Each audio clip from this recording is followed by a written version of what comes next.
मैं सैयद सफदर अली मूसवी और आप देख रहे हैं न्यूज़ वन टीवी। साल 2022 ने तेलंगाना हुकूमत ने एक डिसीजन लिया था कि ये जो तेलंगाना में जो इलेक्ट्रिसिटी डिपार्टमेंट है, चाहे वो अगर हम southern power distribution corporation limited की अगर बात करें या फिर जो है नॉर्दर्न पावर डिस्ट्रीब्यूशन की अगर बात करें, तो तेलंगाना में जितने भी इबादत गाह है, जो प्लेस ऑफ वर्शिप है, चाहे वो कोई भी डिस्ट्रिक्ट अजला शहर का हो, तो वहां पे जितने भी मस्जिद मंदिर गुरुद्वारा और चर्च है, तो वहां का जो इलेक्ट्रिसिटी होता है उसमें कुछ राहत पहुंचाने के लिए एक इनिशिएटिव लिया गया था, जिसको 2023 में जो है इम्प्लीमेंट किया गया। तो अगर आपके एरिया में कोई भी मस्जिद मंदिर गुरुद्वारा या चर्च है और वो नॉन प्रॉफिट है, यानी कि वहां पे कोई कमर्शियल एक्टिविटी नहीं होती, वहां पे कोई मलगी या फिर कोई इनकम जनरेट का कोई सोर्स नहीं है, और साथ ही साथ वो इनकम टैक्स एक्ट रजिस्ट्रेशन में भी आते हैं, तो वैसी मंदिर वैसी मस्जिद वैसा गुरुद्वारा वैसा चर्च जो है एलिजिबल है कि वो इलेक्ट्रिसिटी डिपार्टमेंट से रुजू होके अपना इलेक्ट्रिसिटी में जो भी उनको बिल आ रहा है उसमें वो कंसेशन हासिल कर सके और कुछ सब्सिडी उनको मिलेगी। करना ये है इसमें कि सबसे पहले वो मंदिर वो मस्जिद वो गुरुद्वारा या वो चर्च, उसकी जो इलेक्ट्रिसिटी बिल आती है उसका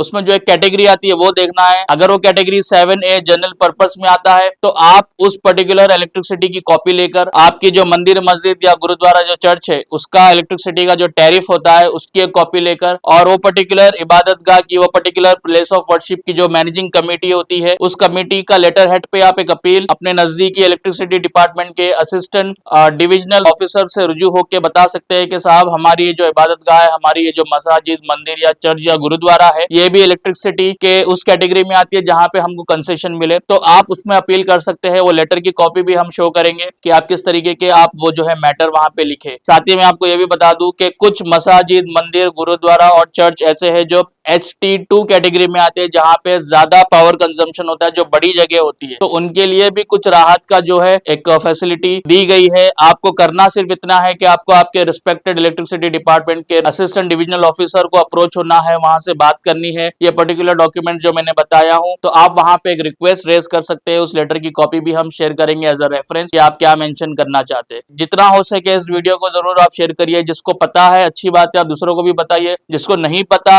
वो इस वीडियो को देखिए, और आप जो अपने पर्टिकुलर एरिया इलेक्ट्रिसिटी डिपार्टमेंट है उससे रुजू होके जो जनरल पर्पस की जो कैटेगरी है 7A, उससे हटा के आप 7B कैटेगरी में आप अपनी मंदिर मस्जिद या चर्च या गुरुद्वारे को रजिस्टर्ड कर सकते हैं, ताकि आपको भी इलेक्ट्रिसिटी में जो चार्जेस है, जो पर यूनिट जो चार्जेस आते हैं उसमें आपको कुछ कमी दिखेगी, उसमें आपको जो है रिलीफ दिया जाएगा। और 5 रुपए पर यूनिट से जो है स्टार्ट होगा। बशर्त ये है कि 2 किलोवाट के अंदर आपका यूजेज होना चाहिए और non commercial plus income tax act में रजिस्टर्ड होना चाहिए वो पर्टिकुलर इबादत गाह। शुक्रिया।